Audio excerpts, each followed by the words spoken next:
Andy Spalding, University of Richmond School of Law, and we asked in the last video, is Tamra committed to seeing through Brazil's historic anti-corruption prosecutions? Well, two recent events make us wonder.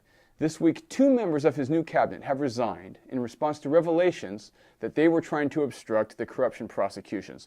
The first was the planning minister, who was recorded talking about how he objected to the Petrobras investigation and was going to help people avoid it. That in itself was fairly shocking. But then, more shocking than that, the head of the new transparency ministry himself has been recorded having the same conversations. He was found in a phone conversation with a senator and a business person talking about how to avoid the corruption prosecutions. Now this is the head of the new transparency ministry, the one that Tamra created after he dissolved the comptroller general, and left us wondering, is this new ministry going to be as committed as the last one was to seeing through Brazil's prosecutions?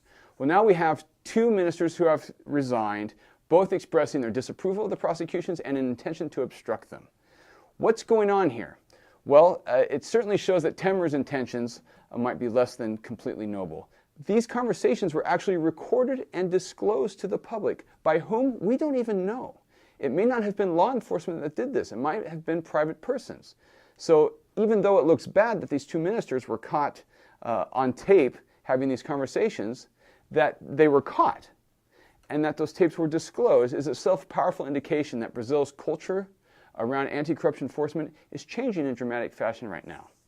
We should also remember that the laws that were passed in the last several years that really created this anti-corruption enforcement regime are still very much in place. Those have not been weakened, and we don't see a movement to try to repeal any of those laws. And finally, maybe the most important indicator of all is that these politicians, very high-ranking officials, are terrified of the anti-corruption prosecution. They see it has teeth, and they're shaking in their boots trying to avoid it. That in itself tells us a lot about what Brazil is becoming today.